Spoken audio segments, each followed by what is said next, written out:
My name is Priscilla Toomey. I'm the chair of the Bronxville Adult School.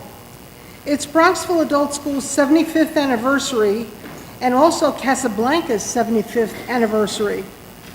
We've been celebrating with, among other things, a screening of Casablanca a couple of weeks ago, as well as having our special film expert here this evening, Noah Isenberg. If you love classic films, as so many of us do, you should also consider signing up for Real IQ at the Bronxville Adult School. It starts next week. The film pairings to be discussed are Casablanca and Annie Hall, His Girl Friday and Some Like It Hot, Double Indemnity and Sunset Boulevard, Notorious and Rear Window, and The Godfather and Citizen Kane. You can find information about this series on page 4 of the catalog. And we have many copies for you outside. So when we're done, you can just pick one up and see that and a whole lot of other courses. Noah Isenberg is Professor of Culture and Media and Director of the Film Studies Bachelor of Arts program at the New School. He received his bachelor's from Penn, his master's from the University of Washington, and his PhD from Berkeley. He's the author of several books and many articles about filmmakers and films. He's the author of We'll Always Have Casablanca. Copies will be available after the presentation. Warmraths is here with them. One of the write-ups I found says that Mr. Isenberg reveals the myths and realities behind Casablanca's production, exploring the transformation of the unproduced stage play into the classic screenplay, the controversial casting decisions, the battles with the production code censors, remember those? And the effect of World War II's progress on the movie's reception. He particularly focuses on the central role refugees from Hitler's Europe played in the production. We're all eager to hear the behind-the-scenes scoop. I'm delighted to present Mr. Isenberg.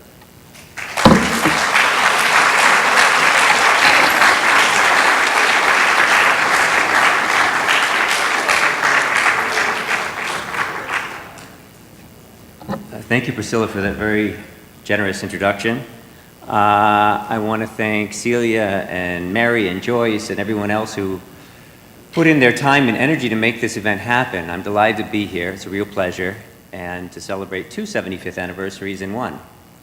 How many of you were there 2 weeks ago? Was it 2 weeks ago? Yes. How many of you were there? I'm just curious. I couldn't be here, but looks like a number of you saw the film then. How many of you have never seen this movie? It's okay. Don't worry. When you get home, if you turn on Turner Classic Movies, it'll be playing, so it is the Casablanca channel. But you'll have an opportunity. I guess for those of you who haven't seen it, I need to say that I guess these days people talk about spoiler alerts, right? There may be a few spoilers, I'm sorry.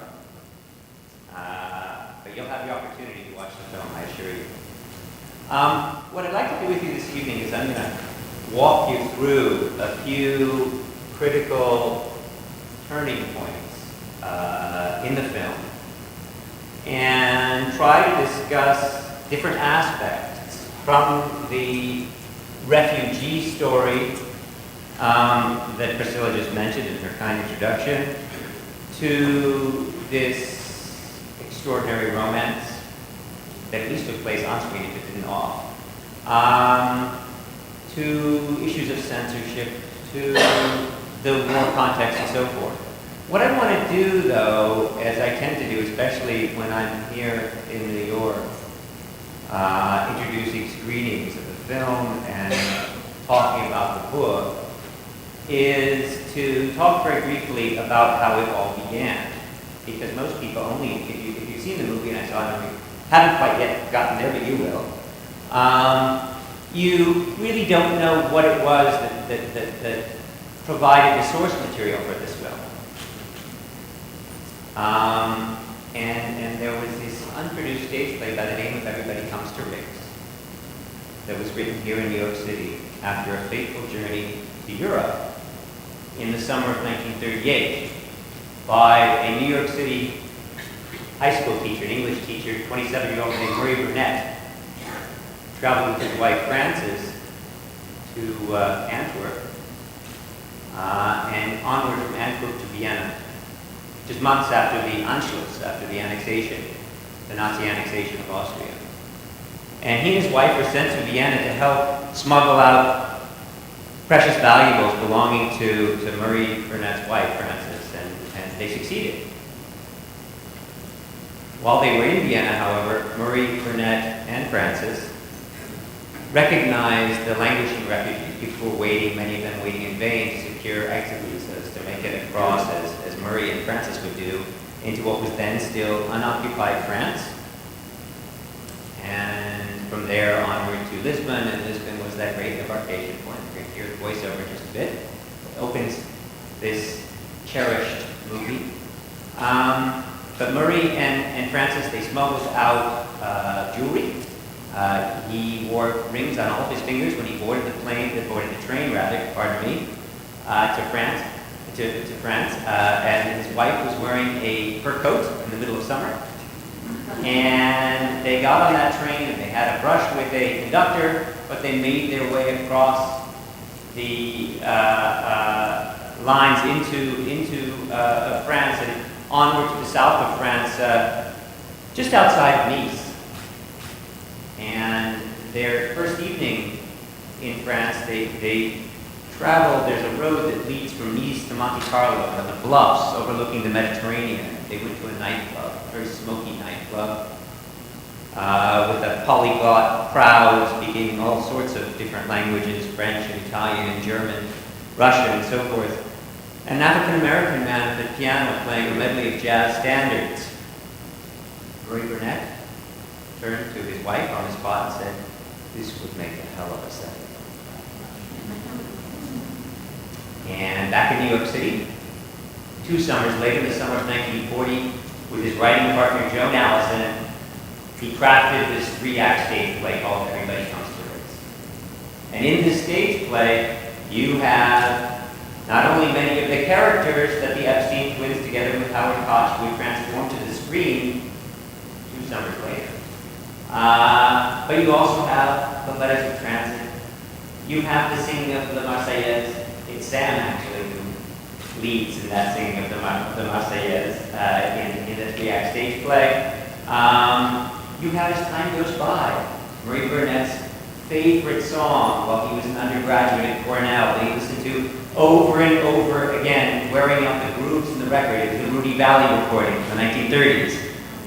All of this is in that 3-act stage play. So I just wanted to start by mentioning the background of this film, what became that 3-act stage play that ultimately made its way to Burbank, California the day after the bombing of Pearl Harbor and was snapped up by the Warner Brothers. And I can say much more about those details in the Q&A. And as I proceed, I want to begin at the beginning. And, well, if we could maybe drop the lights just a bit, that would be fabulous.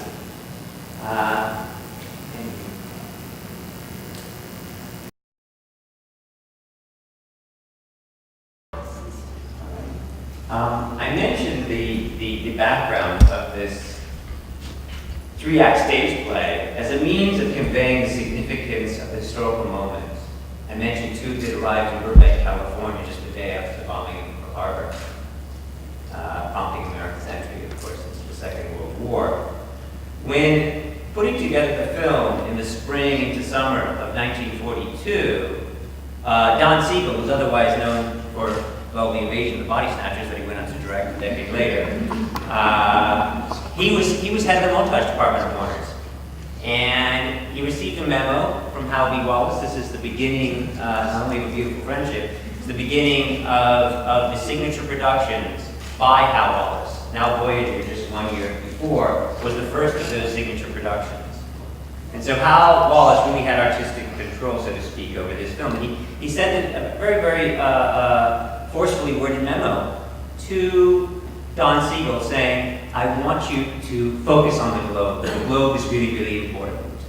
And I think you can see why, especially if we look back in time and we look at this photo montage by the Polish-born artist Abraham Pisarek called Wohin, Where To, from 35. You can get this looking longingly at the New World, at the Americas, by these two actors, both of whom would perish in camps, European actors in that photo montage. This was something that Hal Wallace, together with the Hungarian-born director Michael Curtis, born Mino Kaminer Curtis, and so many of the European-born actors, technicians, and other film professionals involved in this story production.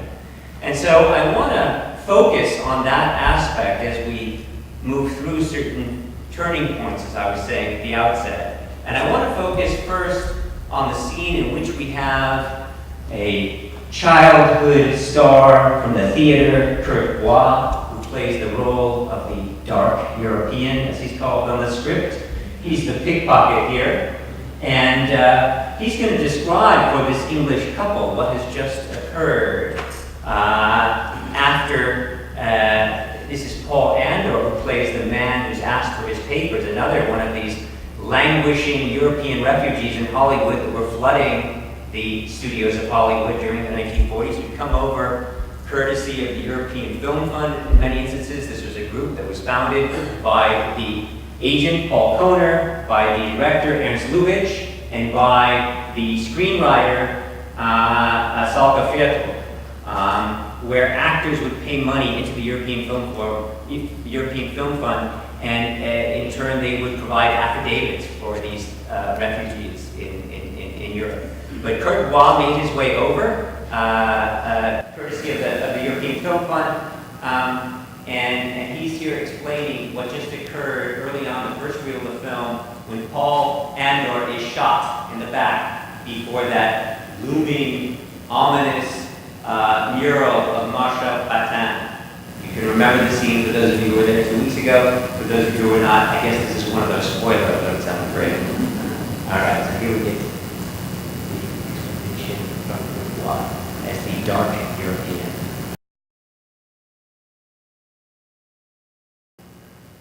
The crowd shot, of course, everyone looking, hoping that maybe this is the Clipper to America. The arrival of Major Strasser, however, you get that longing glance, the refugee glance, as Erich Remarque would call it, the novel from the 1960s. Kurt Bois was one of these actors, as I was saying, who was quite a celebrity in his day, a stage actor from the age of childhood, who struggled to find roles. His pronouncement that he makes on screen, the vultures everywhere, of course, that has a bearing on the story of Casablanca, the story that was adapted from Marie Burnett and Joan Allison and translated to the screen by Julius and Philip Epstein together with Howard Koch, but also has real bearing on his experience in Hollywood. There are vultures everywhere. And we get this in a number of places. These are inside jokes. These are winks, a little wink and a nod.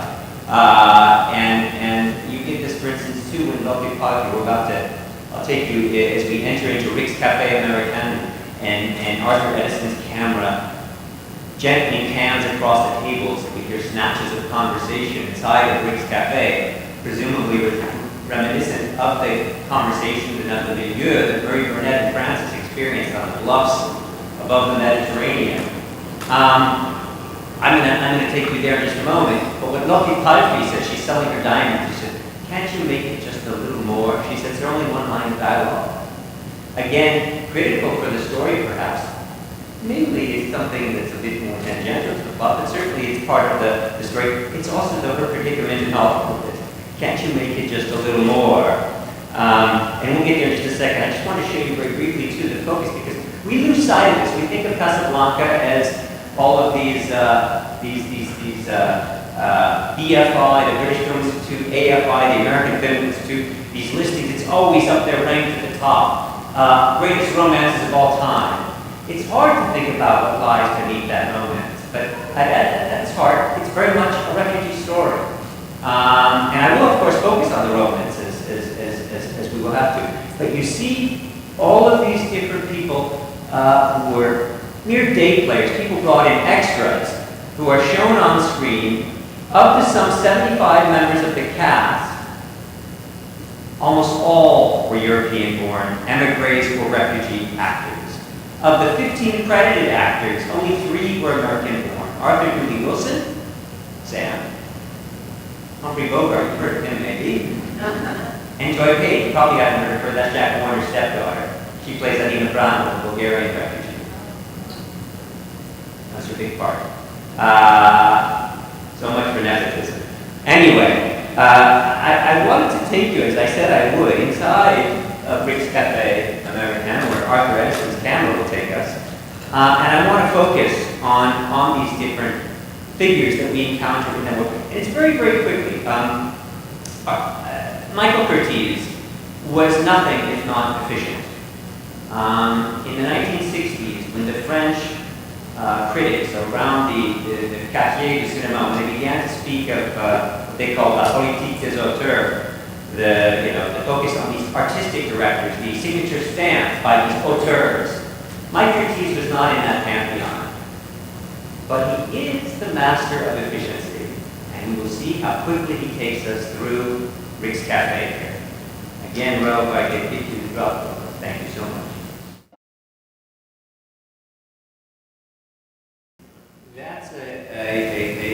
That's Essi Sakal, the Hungarian-born cabaret actor, comedian. No, not he shows affection. I think it's Cuddles. Probably cheese there. You've seen Ball of Fire or Christmas in July. Anyway, quite a career here. But what he's doing is he's riffing on Emigratia, the joke of the Saint Bernard. The 2 dachshunds, they meet in the street and say, "Oh, were you once also a Saint Bernard?" That everybody had this distinguished career. Maybe you were the leading banker in Amsterdam. Well, now, in fact, you're either a pastry chef or a bellboy or whatever job you can get. And as we enter into that polyglot world of Rick's Cafe, as I was saying, Michael Curtiz, who was known for his malaprops and his struggles with the English language, moves very, very quickly. Whenever there were issues, Hal Wallace would come up to him and say, "I'm not sure this is really making sense." "Don't worry, I make it so fast no one will notice." And he moves quickly. He moves quickly. Dooley Wilson playing the piano there. Those, again, that medley of jazz standards I mentioned that Murray Burnett and Francis heard when they were on those bluffs above Nice, at that smoky nightclub. He's doing that here. Knock on Wood is the only song that was composed for the film that he used, the only original. Otherwise, they are Tin Pan Alley songs, and in fact, using Herman Hupfeld's song as time goes by was something that the Viennese-born composer Max Steiner, award-winning composer who was nominated for Academy Award on this film and received many on others, he was originally quite miffed about. He wanted to compose his own theme. But he weaves in strains of as time goes by throughout the film, just as he does strains of the Marseillaise. Let me just quickly focus briefly, if I can. I'm going to try to move just as quickly as Mike Curtiz does, so don't worry, I make it so fast no one will notice. Here's Wilke Pfeiffer, I was just talking about her. She, in fact, composed in German her memoirs that bore the subtitle, I was once a Saint Bernard. And there she is selling her diamonds. She was another theater actress. This is Trudy Berliner, another acclaimed actress from the German stage and screen with a very, very small part, asking, fair question, why won't Rick have a drink with us? At least she thinks it's fair. She asks it very naively. There, of course, is Cuddles trying to put his name plaque just a bit higher and in bolder print than either Bergman, Bogart, or Claude Rains. Here we have Peter Lorre, and Peter Lorre had come to America just 6 years prior. He initially shared a room with a similarly destitute European refugee by the name of Billy Wilder. Some of you have heard of him. I hear you can see a couple pictures of his, Sunset Boulevard. And what's the combination? You got a great pairing there. It's Sunset Boulevard and Double Indemnity. Of course, I'm not going to forget Great Boulevard. Anyway, the two of them shacked up together. And at one point, he claimed that actually he lived in the anteroom to the women's bathroom at the Chateau Marmont. Peter Lorre was an inveterate prankster, and on the film, one of his favorite things to do was to drive Mike Curtiz nuts, and Michael Curtiz would put down his cigarettes. He smoked, as they did, and so did Peter Lorre. Chain smoking. In fact, you see Claude Rains too as the lecherous Captain Renault. You see him lighting his one cigarette the next, and Peter Lorre does the same. But on the set, Curtiz would do this, and Peter Lorre would keep an eyedropper with him, and he would take the eyedropper and he'd put out Curtiz's cigarette, and he would drive him nuts. But the greatest prank that he ever did, and I apologize if I'm committing a cardinal sin in these hallowed walls, but what he did is he got the sound people, the technicians, to wire the trailer where Mike Curtiz was known to have his afternoon trysts with young actresses, and projected the sound throughout Warner Brothers. You could hear what was occurring. That was his greatest feat. He didn't hit the eject button yet. I haven't been sent out onto the Jersey Turnpike like an adaptation, or Big John Malkovich, rather. Okay, good. Conrad Veidt had left in 1933, was a very principled anti-Nazi. As dark irony would have it, he, of course, was made to play Nazis in Hollywood. That was there was a bumper crop of Nazis during these years, especially from 42 onward, when the Office of War Information, the other censorship body, ensured that pictures would support the Allied war effort.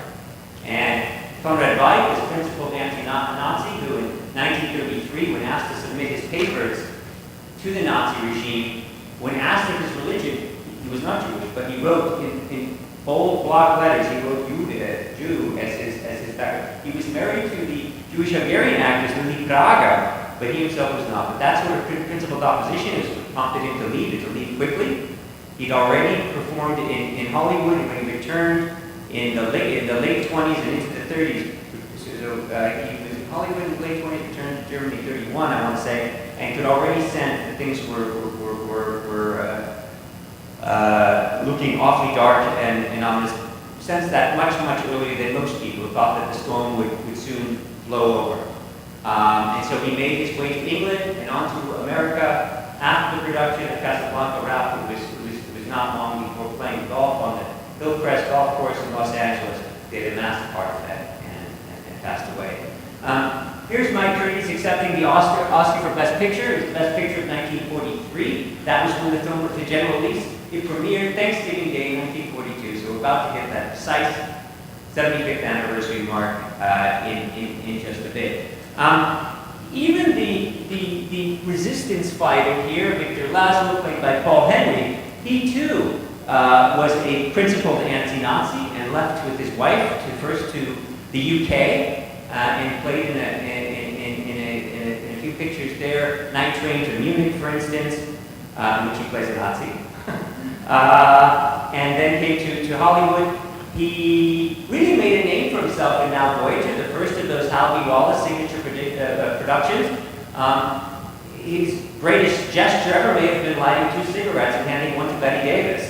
How could you not be considered a romantic leading man right after doing that? That was something that he, in his autobiography, unfortunately titled Ladies' Man, that he claimed that he and his wife would do in Europe. They would drive in a cabriolet, he would light her cigarette and would pass it on to her. Humphrey Bogart, we're about to see the flashback in just a second. I'm going to show you the recent flashback. These are 8 minutes that were added to the screenplay and nowhere to be found in the 3-act stage play when it comes to rape. This is when Hal Wallace and Curtiz, but Hal Wallace specifically, was worried that there wasn't enough romance. And so Casey Robinson, who had scripted Now Voyager just 1 year previously, was brought in to help with that flashback. Bogart was very, very nervous about being cast as a romantic lead. He played all these street toughs at Warner's. He played gangsters. You can think of him in the Maltese Falcon as Sam Spade. You can think of him in High Sierra. You can think of him in all these other roles. None of them especially romantic in the conventional Hollywood sense. He feared he didn't have the looks. He was also worried about the height differential. You'll see in the flashback, he's on platform shoes when he's dancing to Perfidia with Ingrid Bergman. But like what I was saying regarding Paul Henry, all he needed to do was basically light those cigarettes and pass one to Betty Davis and phone here romantically. All he needed to do, as he claimed late in life, didn't do anything different than he'd done on all his other pictures prior to this. All he needed was Ingrid Bergman to look at him with that amorous gaze in her eyes. And boom, he was romantically. So here.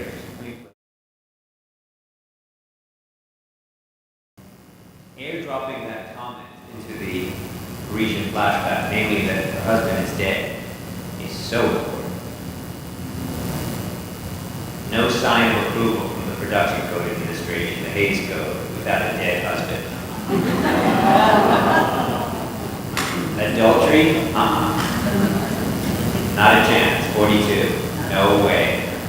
And in fact, for those of you who pondered the ending of this film, SNL did a very, very funny spoof of the alternate ending of the film, 2015 Kid and so funny, I just want to say J.K. Rowling, he's the author of the Harry Potter. Oh gosh, J.K. Simmons, there we go, not J.K. Rowling. Wrong nationality, wrong gender, wrong everything. That ending, she needs to board that plane at Glasgow. She stays with Rick. She's still married. No, it wasn't going to happen. It's even in the so Casey Robinson is brought in to prop up the sagging romance, and he writes the scene for this 8-minute in flashback. Ingrid Bergman was 27 at the time. She'd been in less than a handful of American pictures, none of them especially memorable, apart from the American adaptation of Intermezzo, which was the Swedish picture that made her famous, and the Swedish version, unsurprisingly, is vastly superior, like Gustav Molander from 1935. In any case, and you can watch it on DVD. It's actually, she claimed that Humphrey Bogart, I kissed Humphrey Bogart, but I never knew Humphrey Bogart. And so this on-screen romance that is so magical and has such verve and life to it, there was nothing off-screen. And in fact, because she didn't know, because she didn't get known during the production, the Maltese Falcon was still in general release at the time. She would go and watch it playing Sam Spade in the Maltese Falcon over and over again as a means of getting to know Humphrey Bogart. This truth behind the scenes, however, did not convince Bogey's third wife, Mayo Mento, known for her jealous streaks, known for throwing back the liquor, and they were known off-screen as the battling Bogarts, where they would drink and then hurl things at one another. It was charming. But there was no romance between Humphrey Bogart and Ingrid Bergman. People often ask about the different rumors that swirled around this production. In January of 1942, in the industry trade papers, Hollywood Reporter, Daily Variety, Warner Brothers released a press announcement that Ronald Reagan and Ann Sheridan were to star in Casablanca.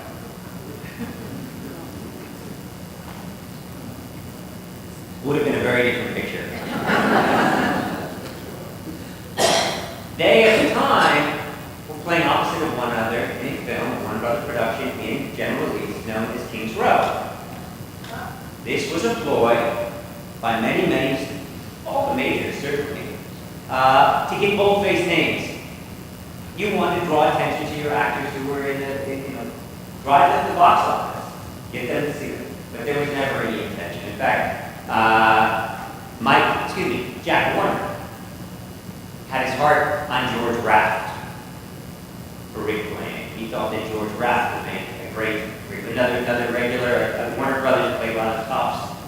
But Hal Walsh, again, this is one of his signatures. He said, not only is it Bogey,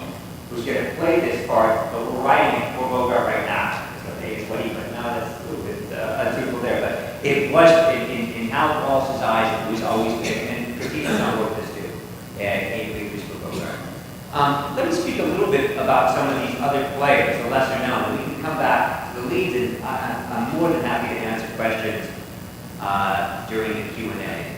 I have 5 slides left, 2 of them are clips, but let me first focus now on Madeline LeBeau, since she was the last surviving cast member. She passed away a year ago in spring in a Spanish coastal town. She was all of 19 during the production of Casablanca. She and her then husband, the croupier Marcel Dalio, had escaped using forged visas on a Portuguese freighter bound for Mexico. And in Mexico, they managed to secure Canadian visas, crossed the border into California. They left just as the Nazis were marching into Paris. I tell you all this to let you know how much was percolating beneath the surface in this production. When they were filming the scene in the flashback where Rick and Ilse are seated at a sidewalk cafe in Paris, just as the Nazis were about to march into Paris, there was an extra on the set, a woman who became inconsolable, burst into shrieks and tears. And Mike Curtiz was getting upset. I talked about his efficiency, how we want to shoot things quickly and get things done. A bearded man walks over and says, "I'm so sorry, Mr. Curtiz, I'm so sorry. That's my wife. We were in Paris that day." This is the strange connection between art and reality, or reality and art, depending upon which way you look at it, and what you consider Casablanca to be art. But that these people were enacting roles that they themselves had played off screen. Madeline LeBeau, 19, she, as you may recall, she's the one who's Rick's on again, off again, par amour, Yvonne, she gets jilted in the first act. Where were you last night? Oh, that song was so long ago, I can't remember. Well, I see you tonight, I never make plans that far in advance. Oh yeah, we're working on Bogia. But anyway, but the two of them were married at the time, and during the production, ironically, dark irony everywhere, whether it's people who fled the Nazi regime playing Nazis, or whether it's Marcel Dalio and Madeline LeBeau filing for divorce in the midst of the production on the grounds of desertion.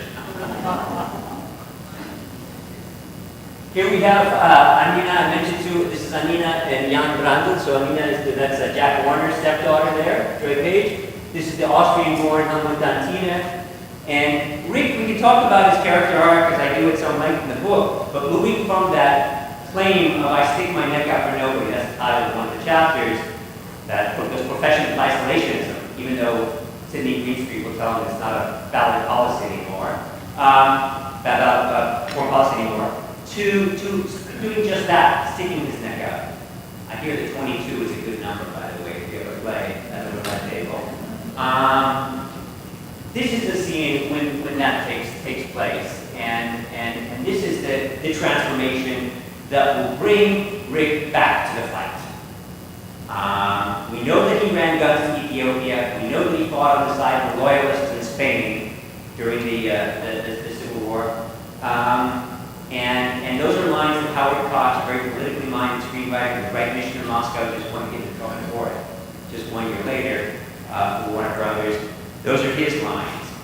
A lot of the wit, the champagne comedy, as it was called at the time, that's attributable to the F sequence. They were famous for it, both on screen and off.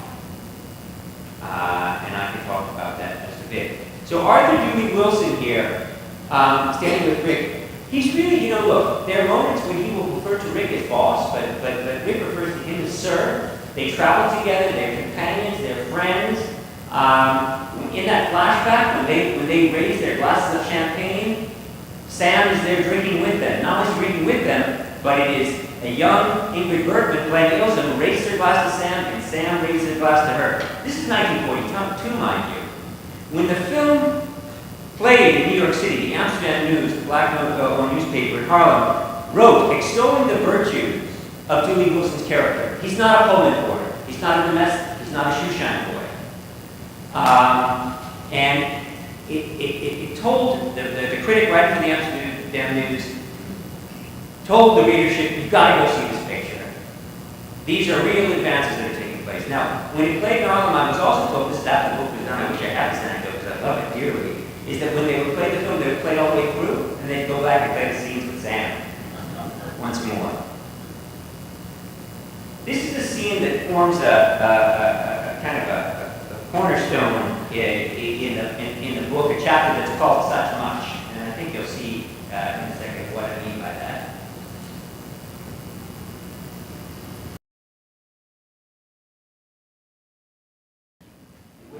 When S.C. Sakal was there, his wife Oshi in New York City, he had almost no income, and they're at a hotel uptown, and a waiter comes, and he loves scrambled eggs, and so he just says to him, he says, "I got German eggs," and the guy had no idea what he meant, and finally he starts drawing on a napkin. He draws this circular shape, and he thought that he was making fun of the bald manager of the hotel. And then finally he gets his eggs, and he realizes, oh, this is going to be very, very hard for me to buy in America. And Joe Pasternak, producer, a very born producer, based in Hollywood, sends him a telegram and says something along the lines of, S.C. Sakal, actor, New York City, please stay 3 weeks, learn English. He writes back, Joe Pasternak, optimist. What he said is by the time he gets to Hollywood, he realizes that there are Hungarians everywhere. There's Laszlo here, Laszlo there, Laszlo everywhere, and he could really get by speaking that Hungarian or German, which is both beautiful. That's what he's speaking to Erdogan Wojtak there on the screen. That's Viennese inflected German that he's speaking. Like so many of the Hungarian-born actors and artists, made his way to Vienna, like Peter Lorre, who also speaks very Viennese inflected German. I want to show you one last scene, and this is the scene that the film, I think, is perhaps most famous for. It's a scene that we cannot forget. We'll end on this note. It's a boisterous note. It's an uplifting note in these otherwise very dark times of ours. It's the singing of the muscle.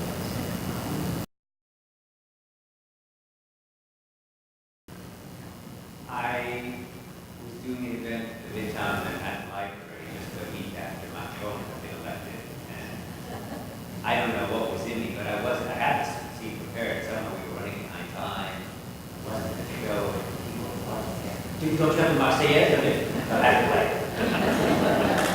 So I figured it's a good note on which to end and how you speak about the filming of that particular scene, both Bogey and Paul Henry being brought back for retakes. Having talked about any aspect of the production. I was talking about Judy Wilson moments ago. Of course, I failed to mention Joyce had asked me as we were chatting outside, is it really true about he was a drummer. He didn't know how to play piano. So when I worked up at the Sommer Center in Harlem and was working in the Elliot Carpenter gigs, Elliot Carpenter played in a band with Judy Wilson called the Red Devils. And Elliot Carpenter's the piano. He's playing on the screen. That's air piano. Hey, thank you so much for your attention. I'm happy to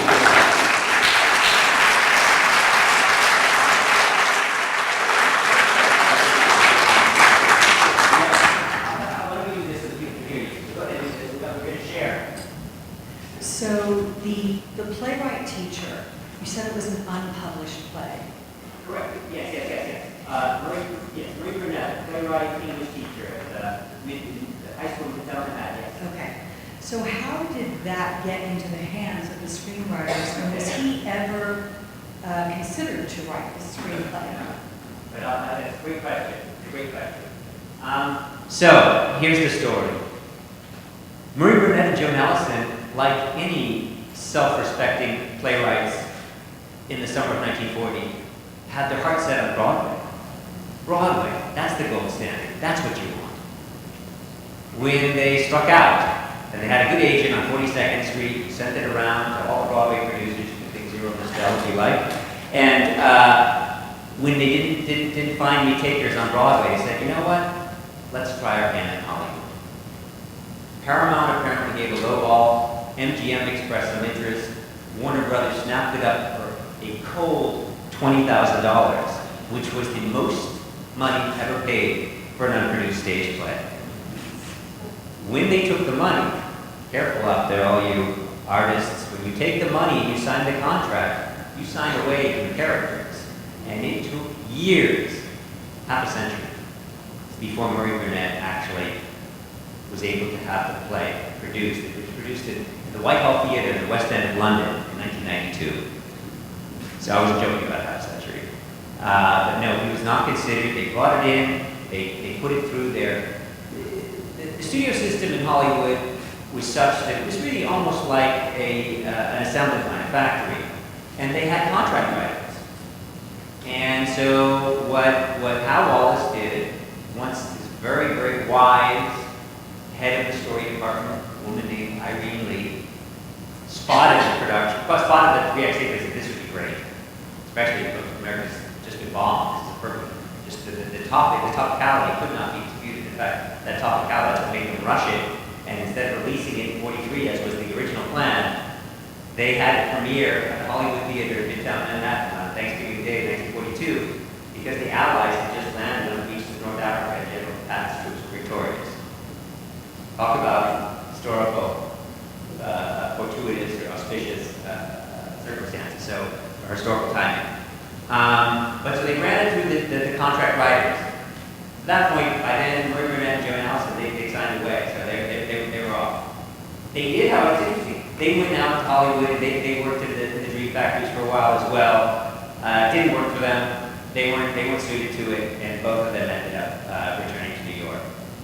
But they never were able to actually get more. They did. The sad truth of the matter, however, and Algie Hermans, who was a Hollywood writer for the New York Times for many, many years, she wrote a lovely book on Wizard of Oz, and then she did a book in 1992 called Robert the Usual Suspect on the production history of Casablanca. And she was able, because of 92, she was able to interview a lot of the people who were still alive at that time. And Algie Hermans, she explains in this production history how much of the actual screenplay that we see, as we just saw now, facets of it, flashes of which we just saw, excerpts of which we just saw, are actually attributable to Burnett and to Allison. Prior to that, they had been forgotten.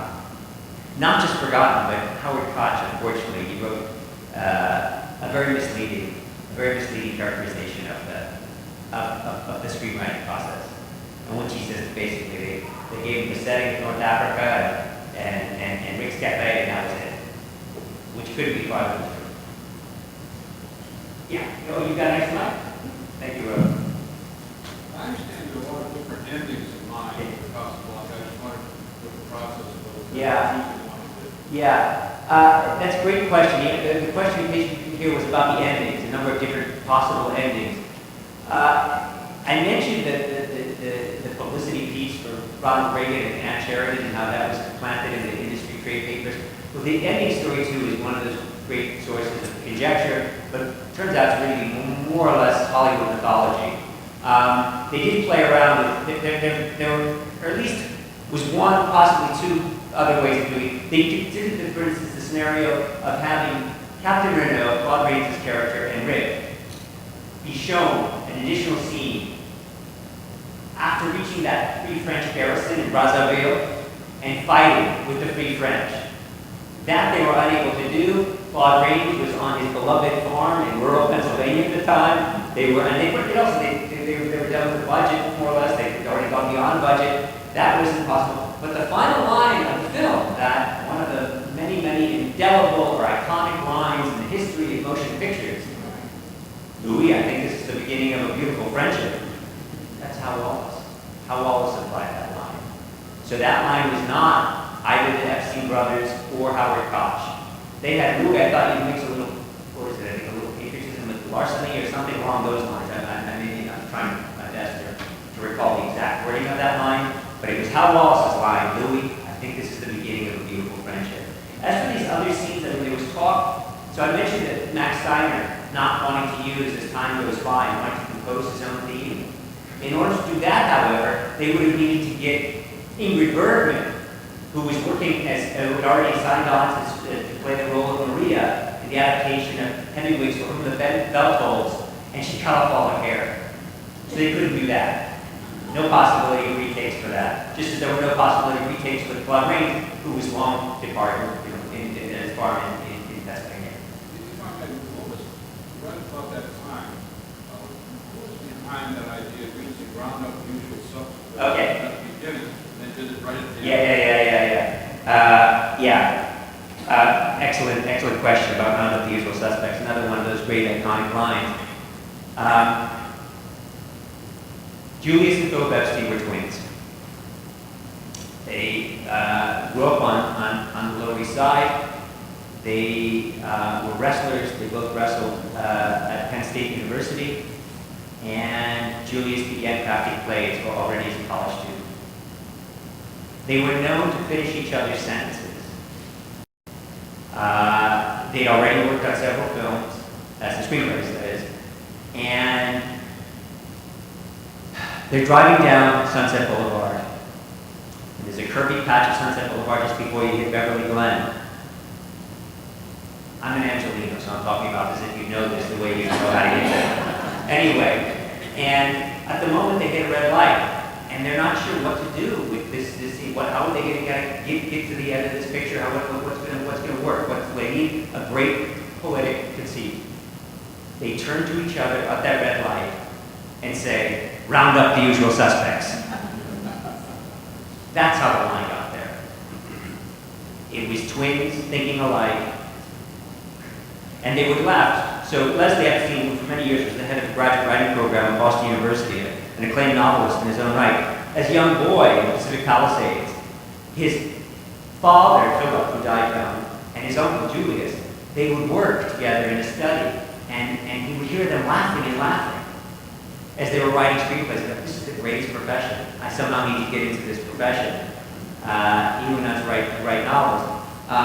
But they were very, very witty. And the wittiest lines from Bogey, whether it's about, that he was misinformed about the waters, whether it's Renault and all of his lecherous lines, many of those actually originated in the three-act stage play, but the crackling wit that's bestowed upon them come from the Epstein twins.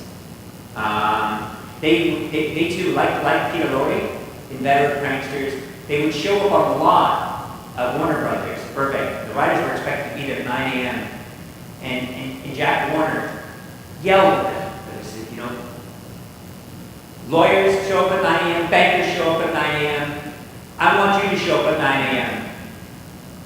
They turned and looked at him and he said, maybe a banker or a lawyer can finish the script. We'll be here at 12. And so when you have Catherine Renault after Adina Brandel and actually it's Yad who wins after putting his chips on 22, and he very, very eagerly has his, he said, okay, I'll meet you tomorrow. I'll be there at 6, he said. This sort of eagerness, this German sort of Teutonic eagerness. I'll be there at 6. And of course, when else come back line, I'll be there at 10. That's it. Yeah. You mentioned that most of the music, the songs, were not written for. Correct.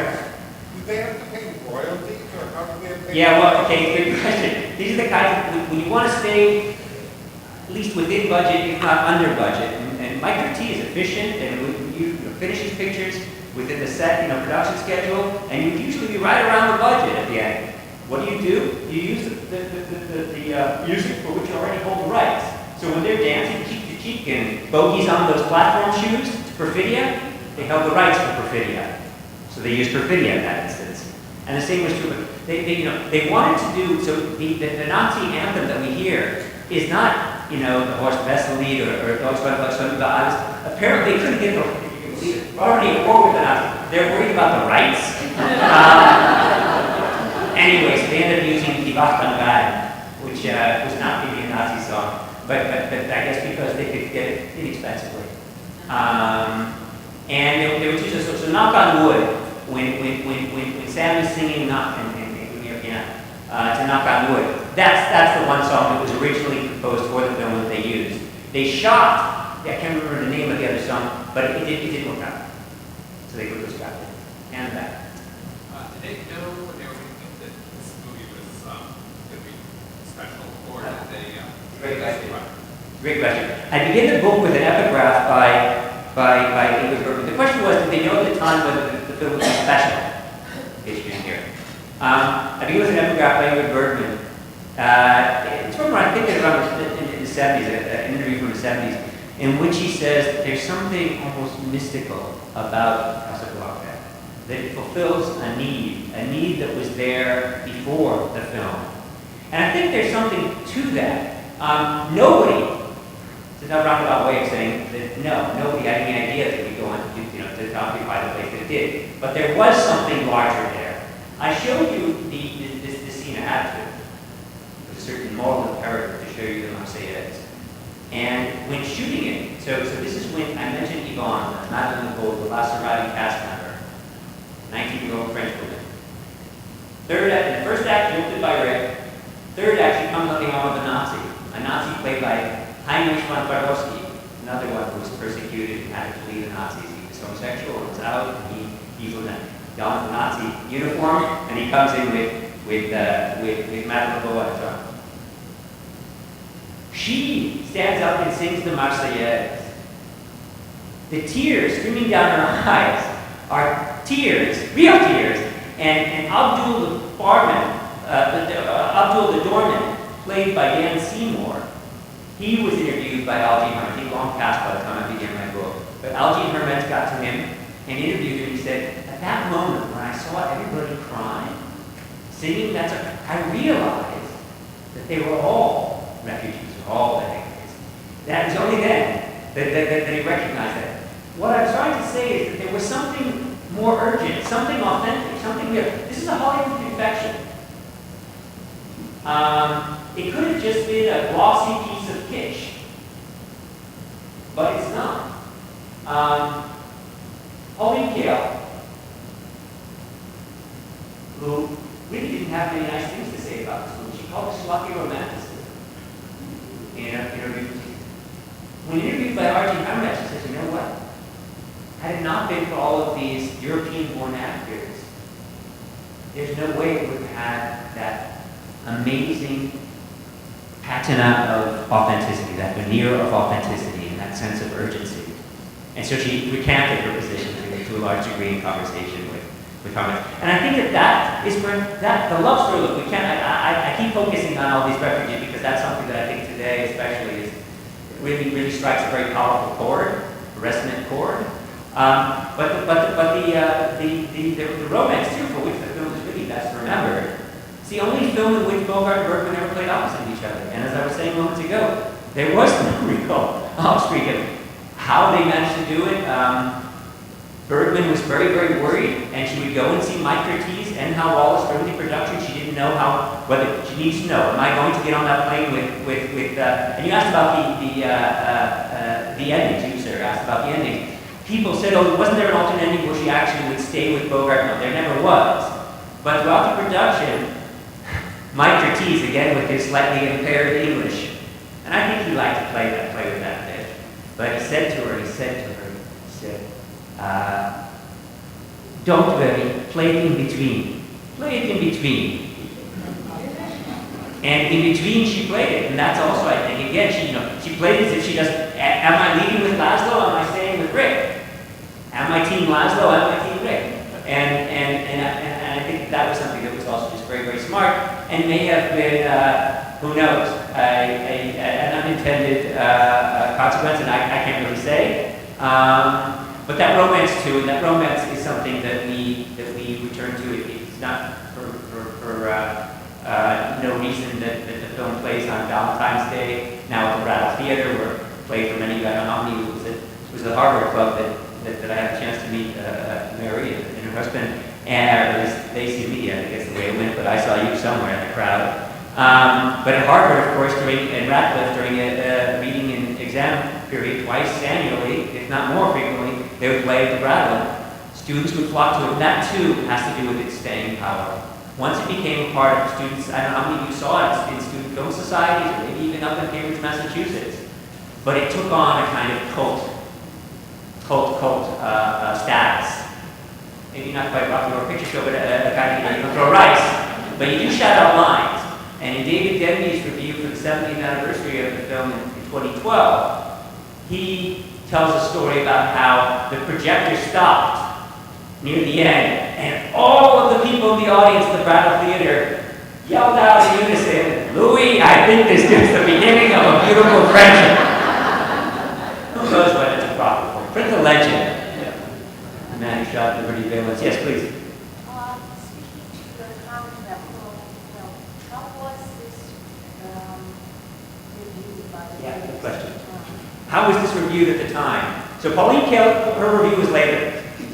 At the time, it was heartily embraced by the leading critics writing for daily and weekly newspapers.